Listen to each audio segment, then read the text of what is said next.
Hi, I'm Amanda and welcome to Self. On this podcast, I share ideas, experiences, and have conversations to explore the self. By developing our own self-awareness, we can better show up for ourselves and for those around us, and hopefully all live happier and healthier lives. On today's solo episode, I'm going to be sharing a bit about my past couple of weeks, overcommitting to things, saying yes to way too much, and ultimately being okay with disappointing people.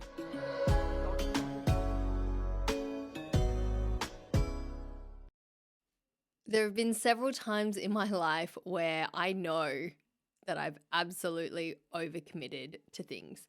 I think a part of that is my enthusiasm. I love to say yes to things. I love helping people and I want to be a part of stuff. So I do have a tendency to say yes to more. And, if you've heard me on previous episodes, I've done an episode on how to say no to things. So just creating space for myself has been something that I'm putting in place and I'm learning to do more and more. But obviously, it's not something I've mastered. I still certainly have a tendency to say yes and to bite off more than I can chew from time to time. And I think I'm getting better at gauging what my limit is. I tend to be quite a high capacity person. And so something that I recognize I need within myself is just creating some space to reflect carefully. But obviously, there are just times when I get it wrong. So this winter, I got it wrong.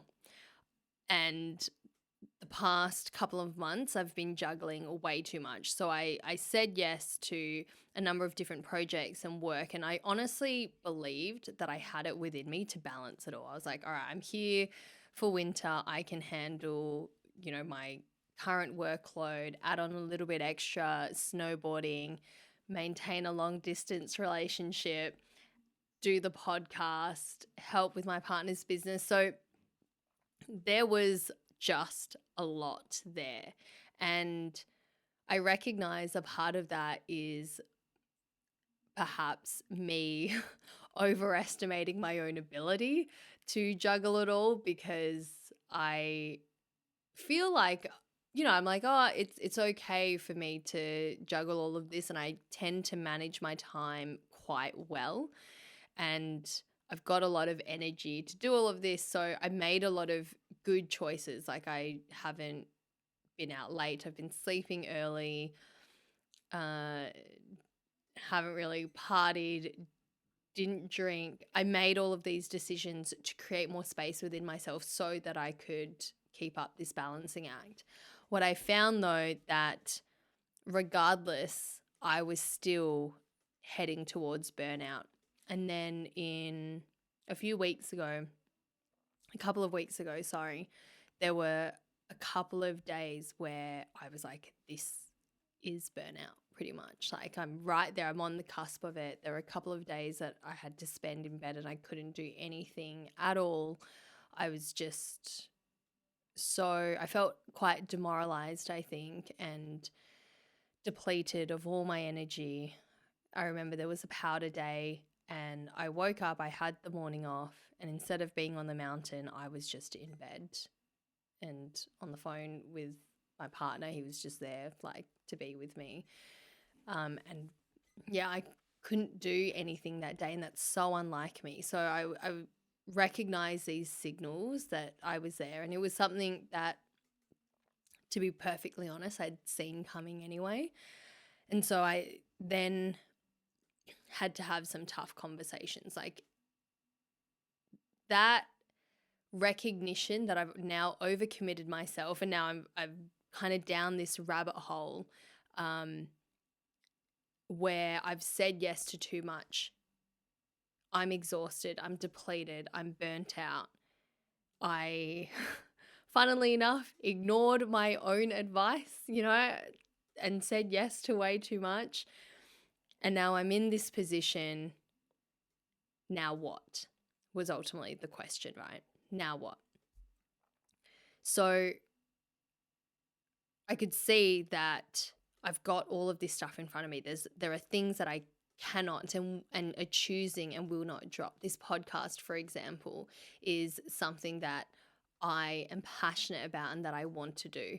It's not there for money. It's not about that. And it's something that I've committed to as a weekly, like a weekly episode release. And so this is happening regardless. There are, I've got work commitments. And so I looked at everything that I had available and I was like, someone has to be let down here. I had put myself in a position that was a lose-lose situation. And that sucks.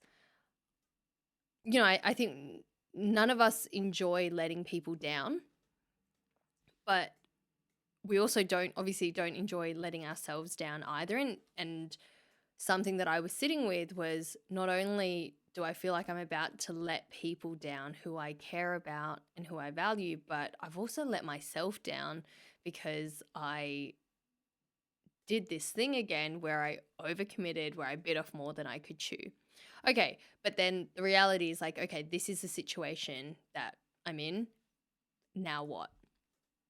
So I had everything out in front of me and I was like, what is it that I actually really need right now? And what I needed was time off. And by that, I mean really time, where I'm not working and pushing myself through 80 to 90-hour weeks of productivity. I need downtime. My partner's coming to visit. I'm still going to be maintaining a portion of my workload, but other things just need to simmer down and drop essentially. And so what needed to happen there was to communicate this.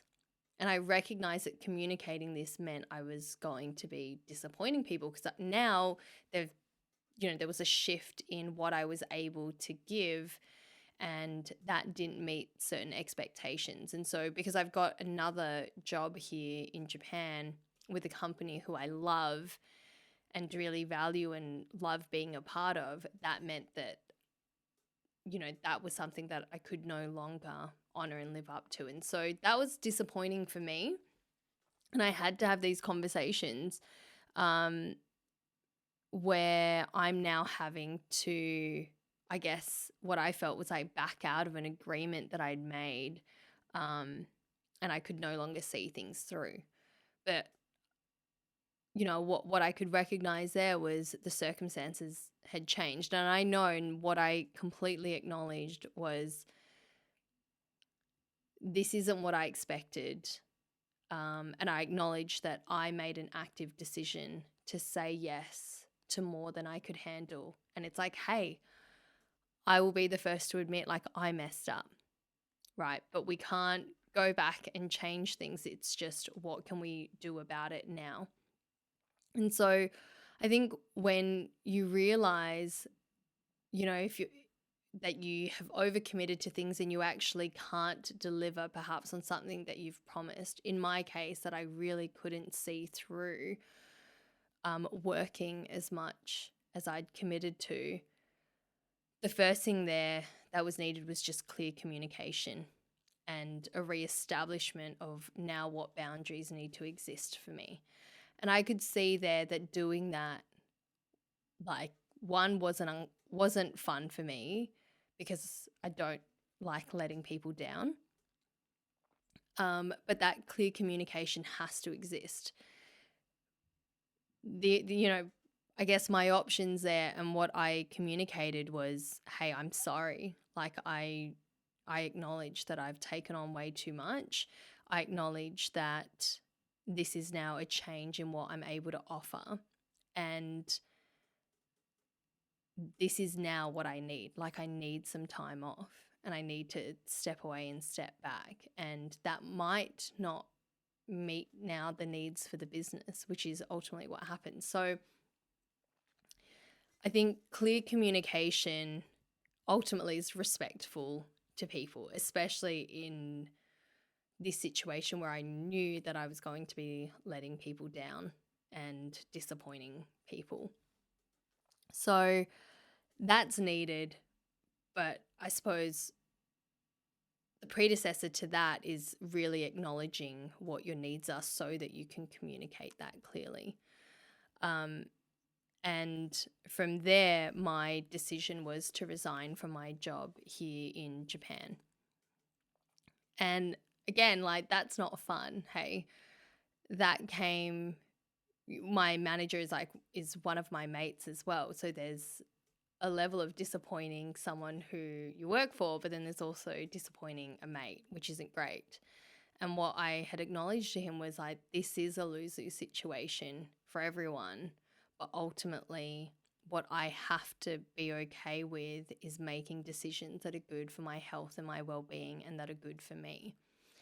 And something I struggled with in having this conversation and in considering everything is the idea of loyalty.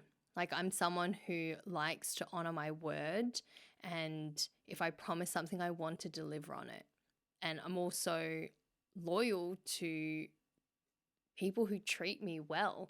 So I don't like letting you down. And then I sat with that for a bit and I was like, okay, when we think about loyalty, like, what's my ultimate position on this? And I thought about being loyal to someone else at a cost of being disloyal to myself. And something I realized as well is like, how can I even know that I can be loyal to others if I'm disloyal to myself first? And what I explored there was like, what does loyalty mean to me? Like, loyalty towards myself mean to me? And for me, that looked like picking me, even when it meant disappointing other people who I care about. And that idea of choosing yourself first, especially when it comes to your health and your well-being, is something that I advocate for. And I was like, I have to stand behind this. Like, this is, this is really an opportunity for me to practice what I preach, because I do believe that we can't pour from an empty cup. And that's really what I felt like I was doing, that I was pretty much at zero and just over giving. And I couldn't do that. Like, I can't keep that up. And being able to sit with that acknowledgement that, okay, I'm recognizing I'm going to be disappointing people, and that is ultimately okay, because the intention there isn't to hurt. The intention there isn't to let people down. The intention was always there to obviously follow through and be able to give, and I gave my best. I really did.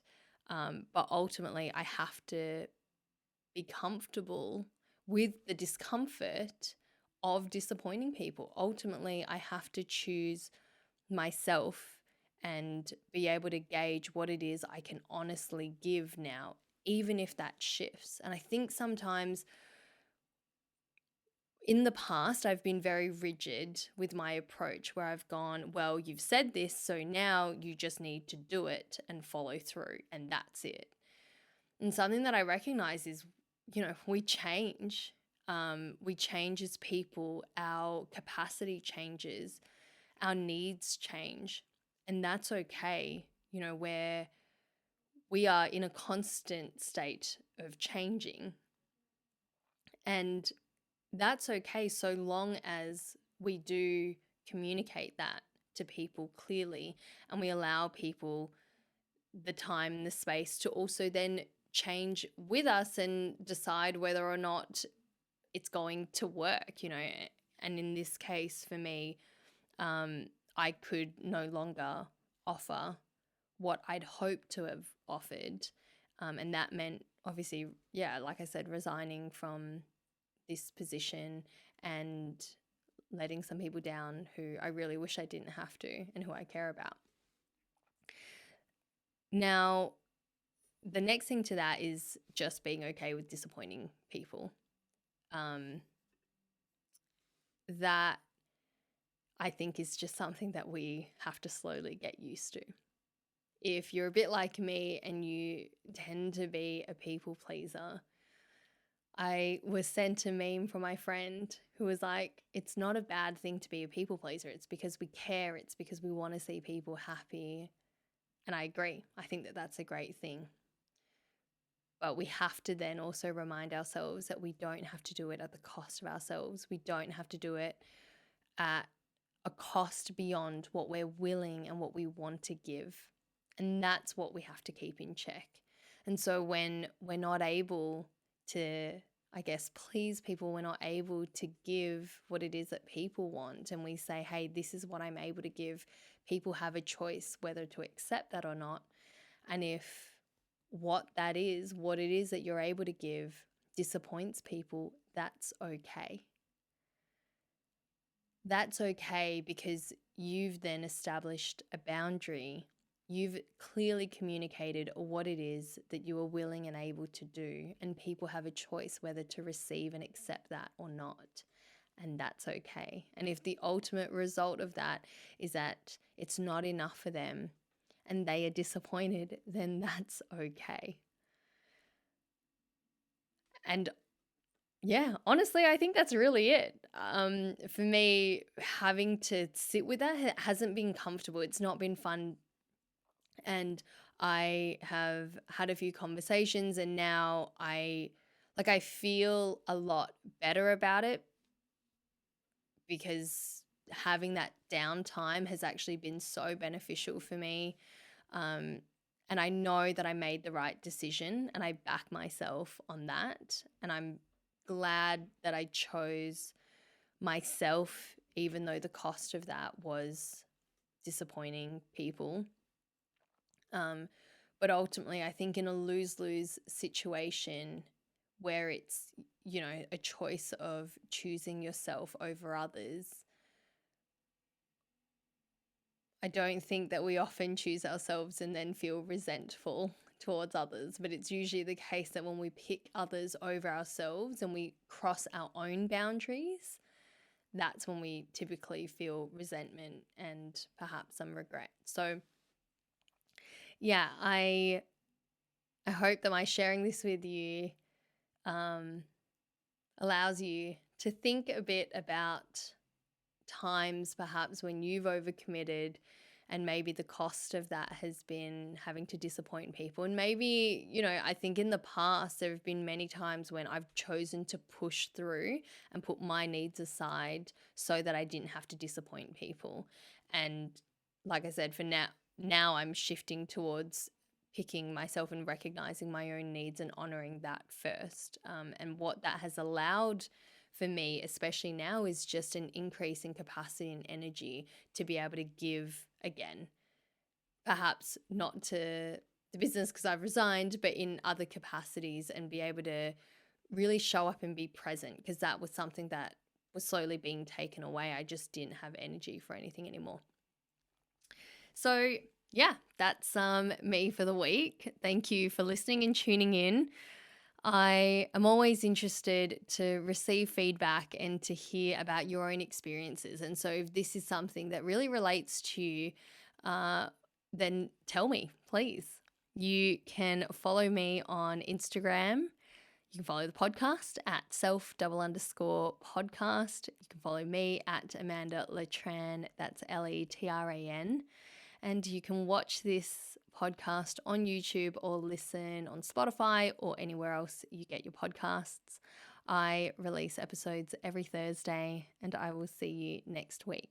Thanks. Bye.